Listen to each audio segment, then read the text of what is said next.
Welcome to the Alone in the Sound Lounge show, a place where I play music that I am personally interested in. Today's episode is dedicated to Siberia.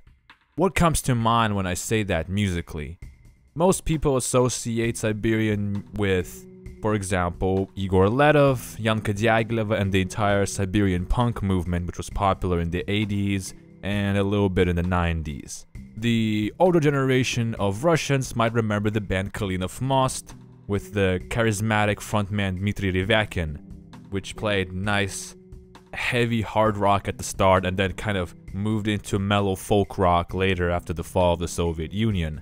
But Siberia is a big region with a lot of interesting stuff. Today, I decided that we can look at some lesser known Siberian bands. These bands come from all kinds of regions, from the popular Novosibirsk to Tomsk. The bands play all kinds of genres, from heavy hardcore punk to mellow folk rock. So, if your entire knowledge of Siberian music boils down to Igor Letov and edgy Instrukcja po wyżywaniu songs, this episode is for you.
That was the Soviet band Pishevые Отходы, which roughly translates to food waste.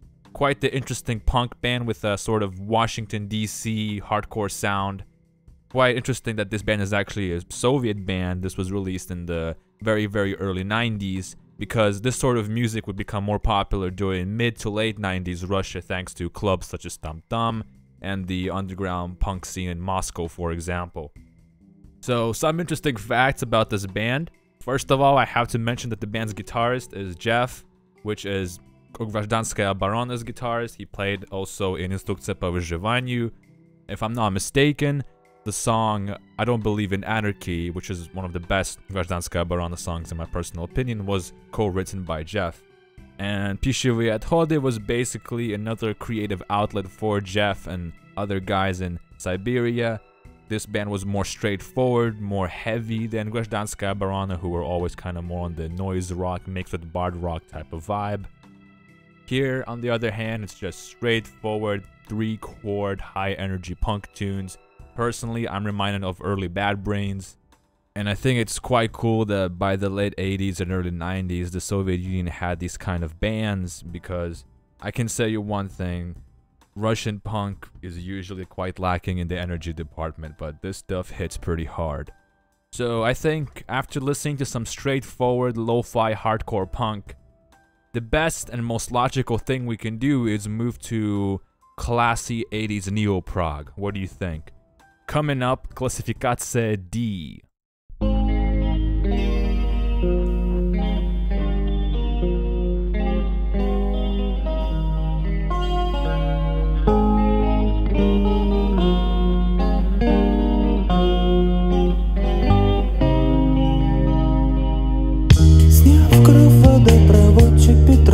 Ироничный, но вполне обычный. Каждую ночь на балконе курит Памир, смотрит в мир. Там с крыш, срываясь, капли воды изменяют форму и обличье. Гаснут огни и темнеют окна квартир.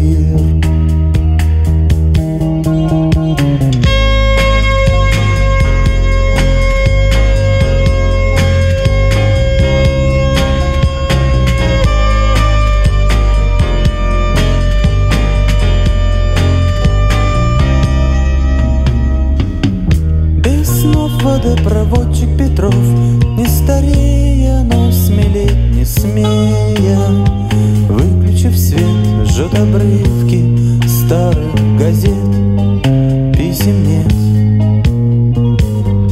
И блеклые скупые слова, раскаляясь и в пылу аллея, дарят ему очертания прожитых лет.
Способность превращаться в песок. Я наполняюсь простором степей. Это подарок тому, кто с рождения слеп.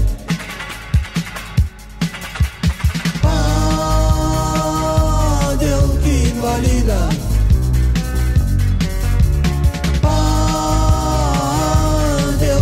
Инвалида,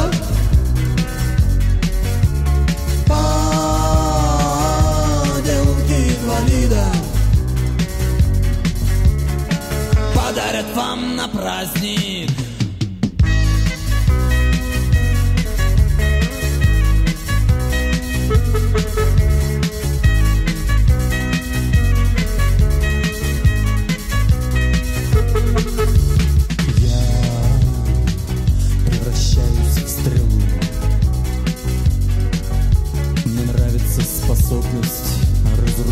пространство.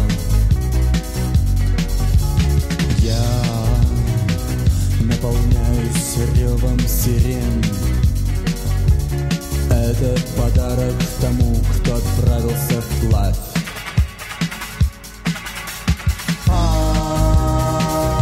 Поделки инвалида.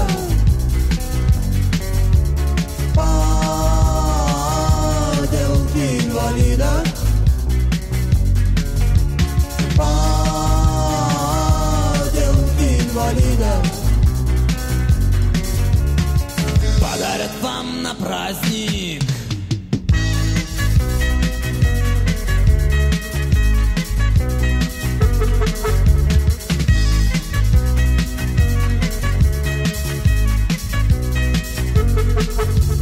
Я превращаюсь в число. Мне нравится способность дарить жизнь цифрам. Я наполняюсь запахом роз. Это подарок тому, кто подарит меня.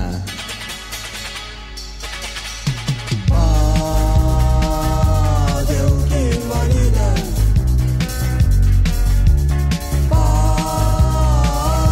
Поделки инвалида.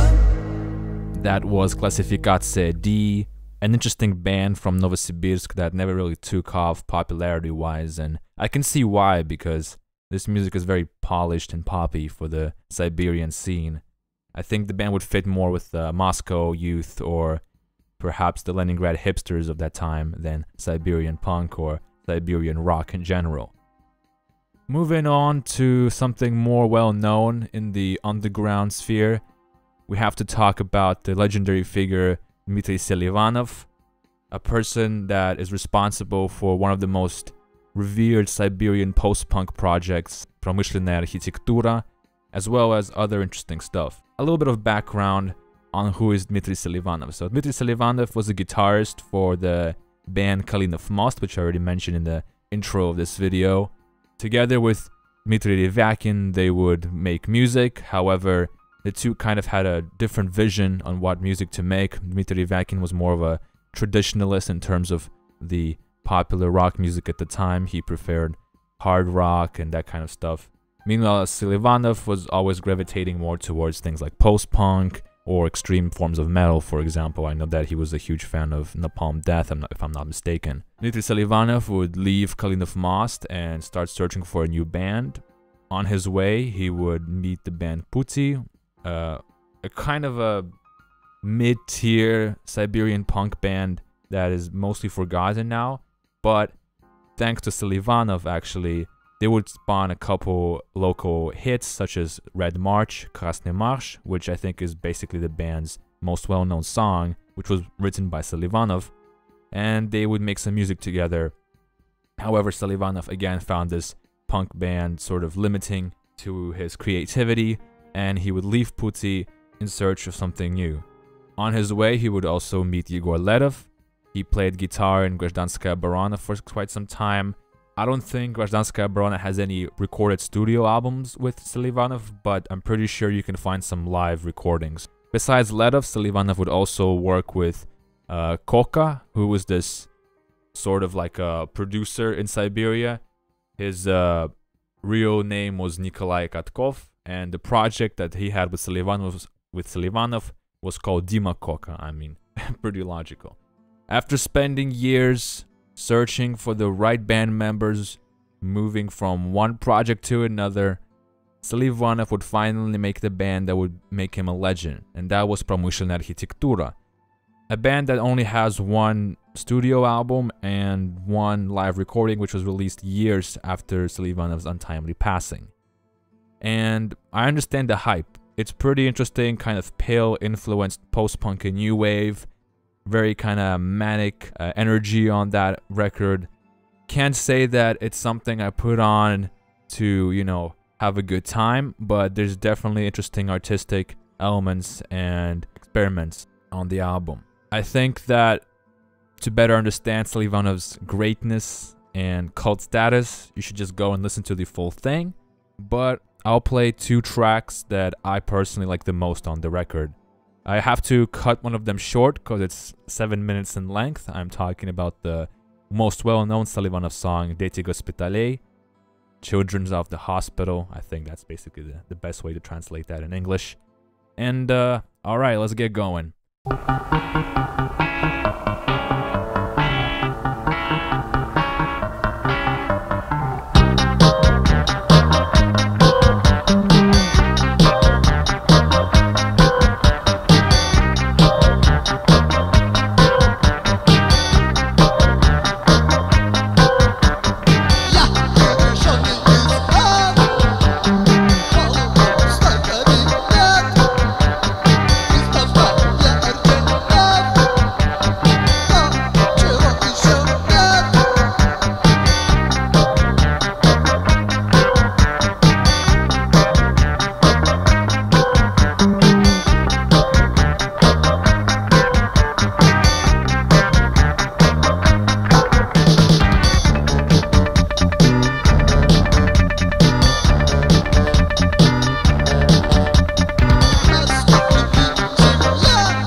каждый день.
The story of Promyshlenная Architektura and Dmitry Selivanov ends abruptly because Selivanov would take his own life very shortly after the completion of this album.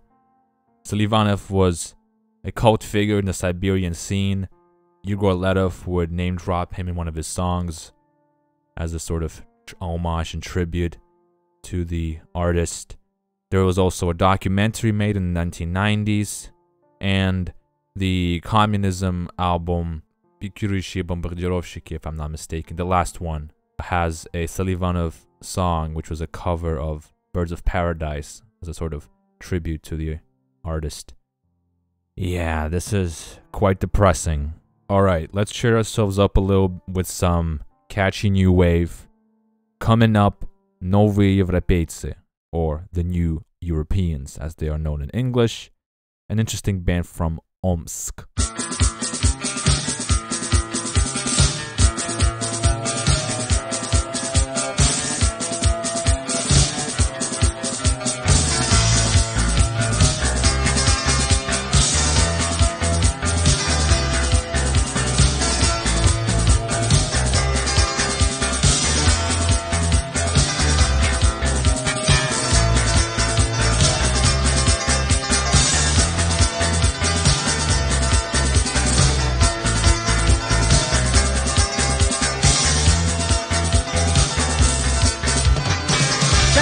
Вижу в толпе твою электроулыбку, как будто маску глупца, как будто мощный магнит.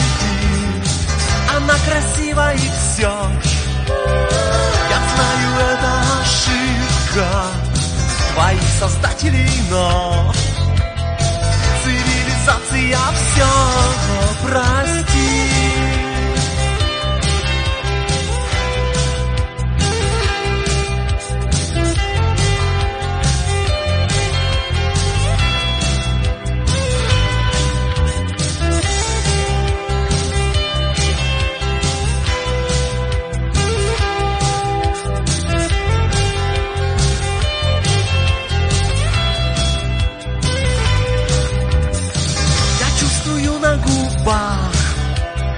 Твою электроулыбку, ты вся наполнена льдом, его нельзя растопить.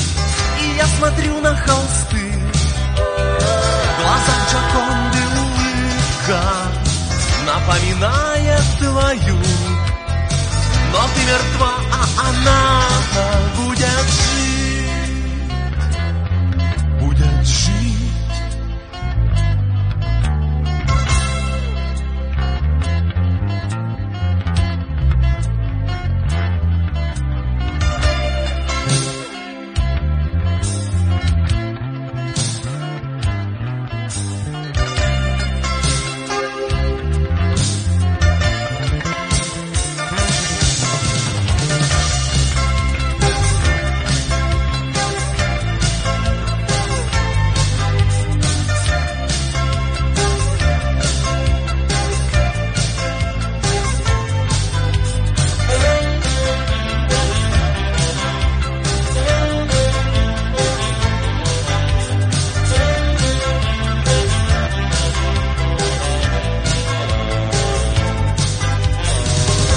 Смотрю на холсты, в глазах Джоконды улыбка напоминает твою, но ты мертва, а она будет жить.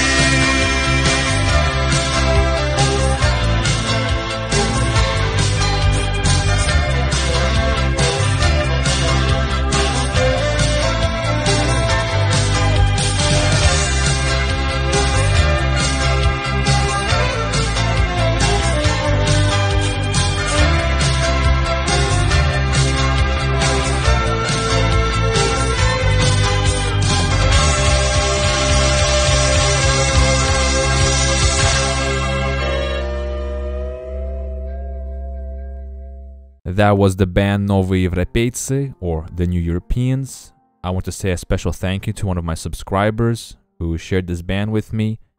And if you want to recommend some interesting music, as always, I highly recommend you join the Discord server and share some amazing tunes with the East community.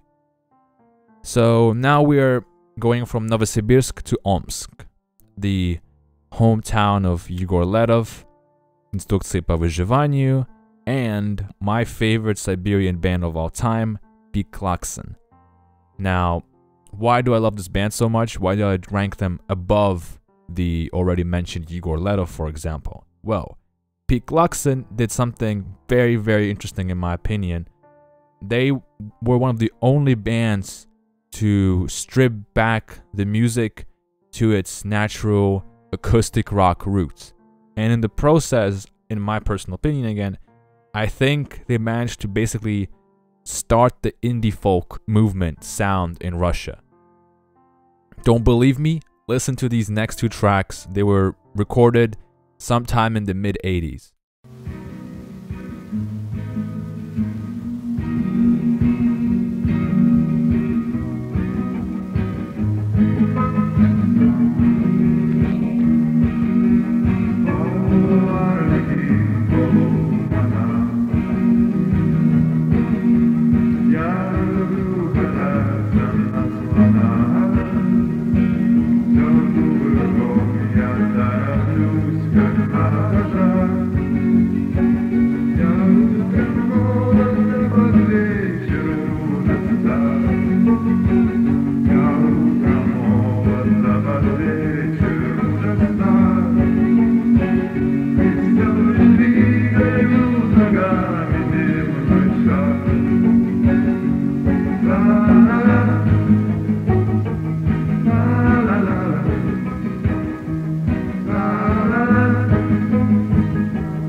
Okay, I know I said I'll play two tracks, but I just had to stop after this one. I mean, this thing is so beautiful. Again, I don't know about you, whoever you are listening to this, but I think that track is just absolutely phenomenal. The lo-fi sound quality, those vocal melodies, I think the length of it is just perfect. Not too short, not too long. It's just overall an amazing song. And it's just so soulful and relaxing and, in my opinion, kind of timeless. I know the recording quality might not be up to everyone's taste, but I think that could easily have been made in like 2000s and Pitchfork would eat that up. I mean, it's just so good. All right. I can't explain it besides that. It's just so good. Anyway, Peak Luxon. Who are they and why are they so interesting and important? Well, first of all, I think that Yegor Letov fans should know that Peak Luxon played a huge role in creating Gражданская оборона. Now, they never really played in the band, but they did play an interesting role in making the band popular. And we're going to talk about that very soon. But first, I said I'll play two tracks.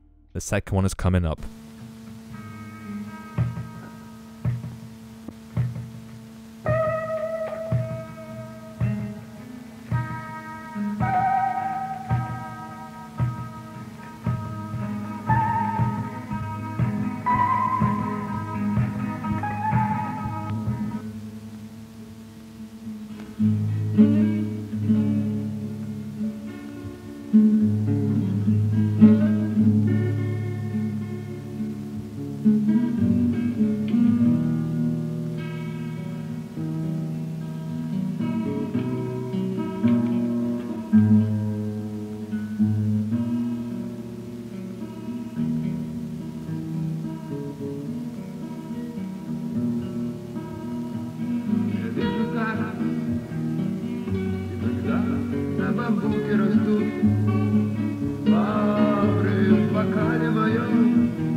простоквартирный квартир, я тороплюсь на тир, что дает красноглазый вампир.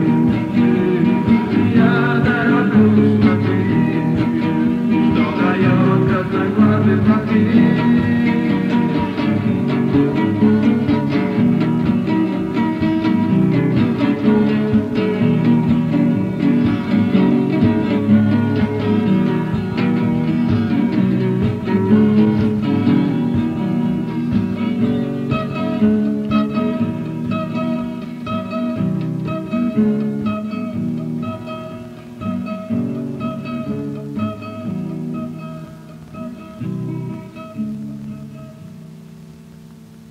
That was Picluxin.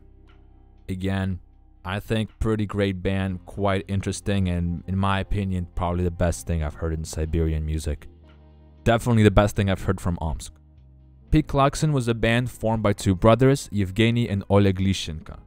The band played under different names such as Black Dog at one point, but Picluxin is the name that we know the band now as.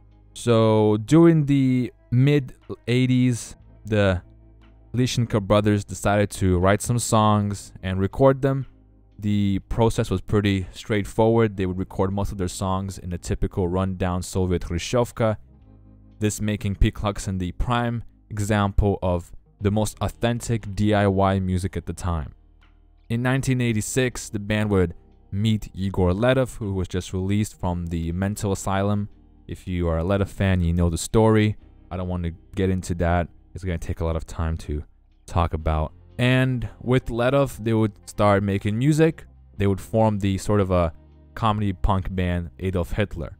The concept of the band was basically to mock fascist punk music and make parallels with the Soviet regime, you know, kind of how the two sides of the same coin idea. This story about Adolf Hitler would play an important role in Grazdanskaya Oborana's popularity. So for all the grobomaniacs, let's get into this thing. In Novosibirsk, there was a huge rock festival that was supposed to hold all the new bands in Siberia, as well as have some guests from the two main music centers, that being Moscow and Leningrad. From Moscow, it was Zvuki Mu, and from Leningrad, Auktion. The organizers of this festival kind of got a little scared because Peter Mamonov and Oleg Garkusha are probably the most unpredictable people at the time.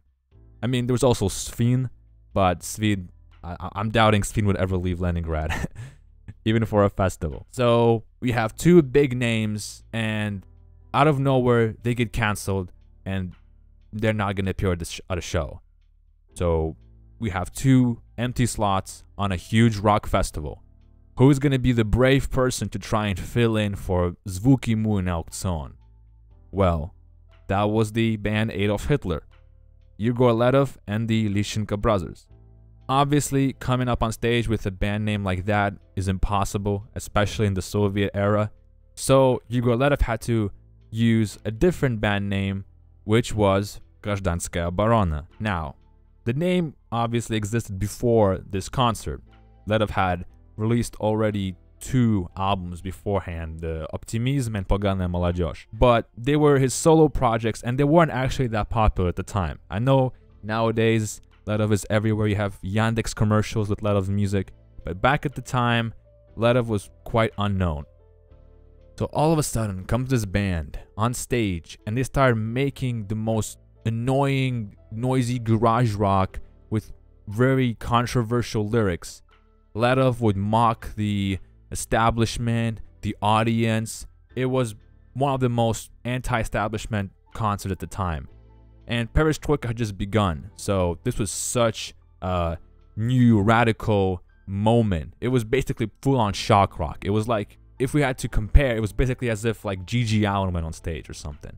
Out of nowhere, everyone started talking about this band, Grazdanskaya Oborona, even though it wasn't actually Grazdanskaya Oborona. It was Adolf Hitler with these two guys from Picluxin. Picluxin and Igor Letov would make waves on this festival. And after that, the story would go separate ways, because Picluxin wanted to do more melodic, sort of acoustic-based music. Meanwhile, Letov wanted to continue going into this controversial anti-establishment energy. But Ledov needed someone to help him record the albums, and that's where Pete Glucksons and their DIY home studio comes in.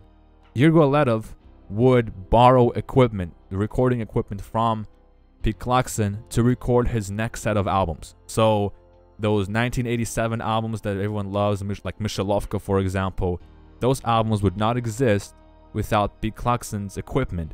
So as I said, Pete Gluckson and Yegor Ledov and Grazdanskaya Obrana are basically hand in hand, connected. Without one, there wouldn't be the other. After all this stuff with Ledov, Pete Gluckson would move to Leningrad, where they would search and make friends with random musicians to basically make their music more interesting and also get more notoriety beyond Omsk. Besides Leningrad, Pete Gluckson would also play shows and collaborate with musicians in Moscow. So here, the story kind of goes the opposite way as opposed to Ledov. Ledov would move to Leningrad and Moscow and have a pretty disappointing time with him getting mocked by the musicians. Meanwhile, Pete Gluckson actually had a decent amount of success in these two cities.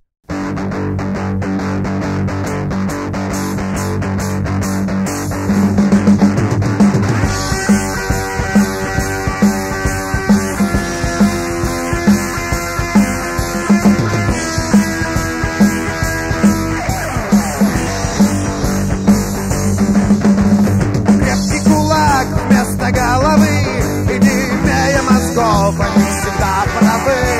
Я вижу их участие вновь и вновь.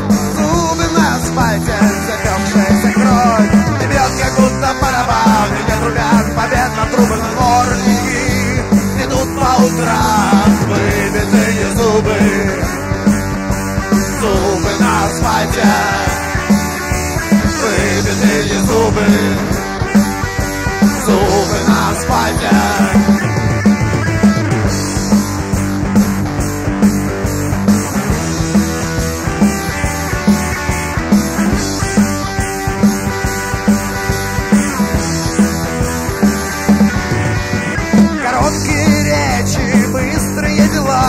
Приятные встречи, распятые тела, бешеные взгляды, пены на губах, утренняя свежесть на выбитых зубах. Не бьет, как будто барабаны, не трубят победно трубы на дворники. Идут по утрам выбитые зубы, зубы на асфальте, выбитые зубы, зубы на асфальте. Дворники, дворники, дворники, дворники, дворники,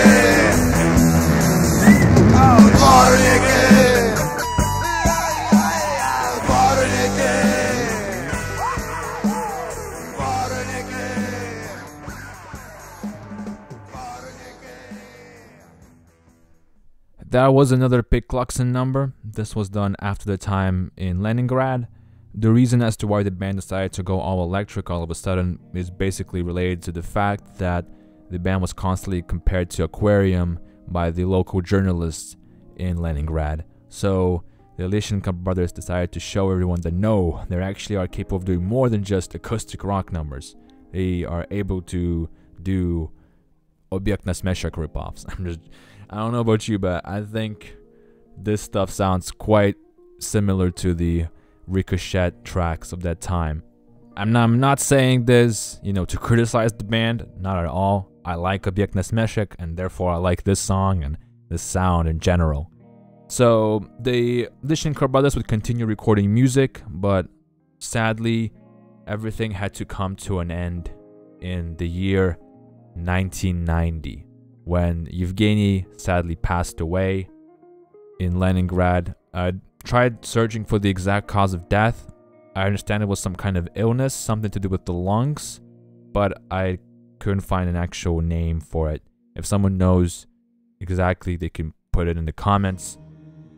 He was buried in Omsk, and Pete Gluckson's story comes to an end here. But that does not mean that the members of the band would stop making music. No, not at all. After Evgeny's death, another band would be formed, and that was Klux and Gum, which would also contain members of Cherny Lukic at one point. And Klux and Gum is a story of its own, another very good band. If P. Klaxon is my favorite band, Klux and Gum is my second favorite band from Siberia. Very sort of interesting, psychedelic, mixed with like Britpop type of vibe. We're gonna play them at some point on the show, but just not today. After Omsk, I think it's a good idea to try out some music from Tomsk, an interesting region of Siberia that was kind of doing its own thing and very different from all the other parts like Novosibirsk, Tyumen, and Omsk, for example. Tomsk had a bigger emphasis on the music and way less edge, like not as much political extremism as all the others. Instead, these were just mainly art kids that wanted to make cool sounding tunes, and I'm all for that. The scene doesn't have a lot of bands, but the few that are known are pretty damn interesting, and I want to make a separate long episode on Tomsk. But for now, I'm just gonna play one track from Budnili Prazoria, in my personal opinion, the best Tomsk band.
As already mentioned, that was Budni Leprozorya. And our show is coming to an end. There's still a lot of interesting stuff to talk about when it comes to Siberian music. But for now, this will do. And as always, I think we're gonna end our shows from now on with a more well-known, revered classic. Now, it's between Igor Ledov and Cherny Lukic. And I decided to pick Cherny Lukic because I think he's a bit less basic and his stuff deserves more attention, in my opinion. A lot of the most well-known Siberian punk songs actually belong to him, such as Мы идем в тишине, for example. Coming up, Cherny Lukic, and I will see you all in the next episode of Alone in the Sound Lounge. Thank you, and have a good night.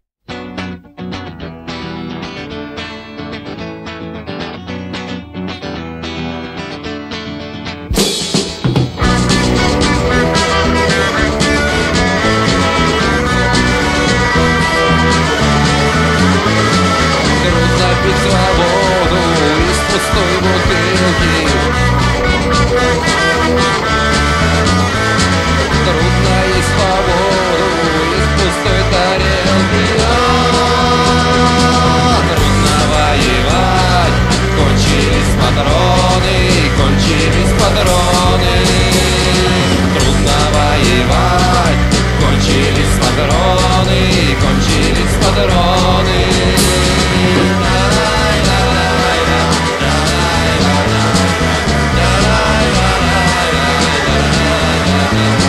Помоги советом, помоги рукою, помоги кастетом, помоги клюкою. Добивай меня, кончились патроны, кончились патроны. Добивай меня, кончились патроны, кончились патроны.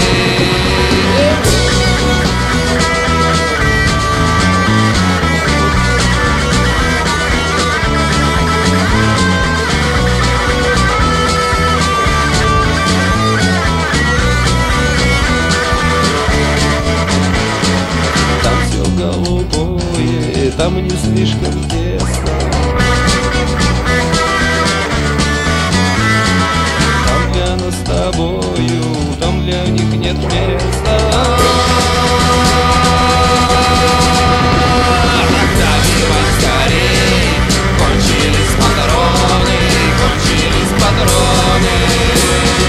Добивай скорей, кончились патроны, кончились патроны.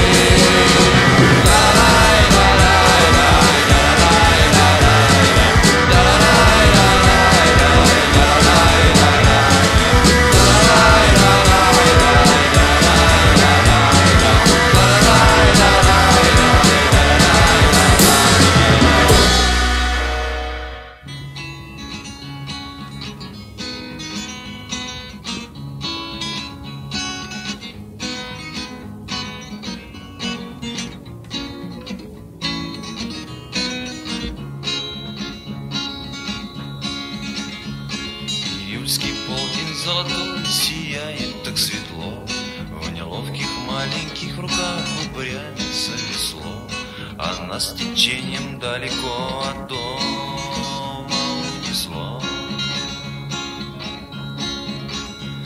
Безжалостные в жаркий день, в такой тяжелый час, когда вы только подремать, не размыкая глаз, вы требуете, чтобы я придумал рассказ.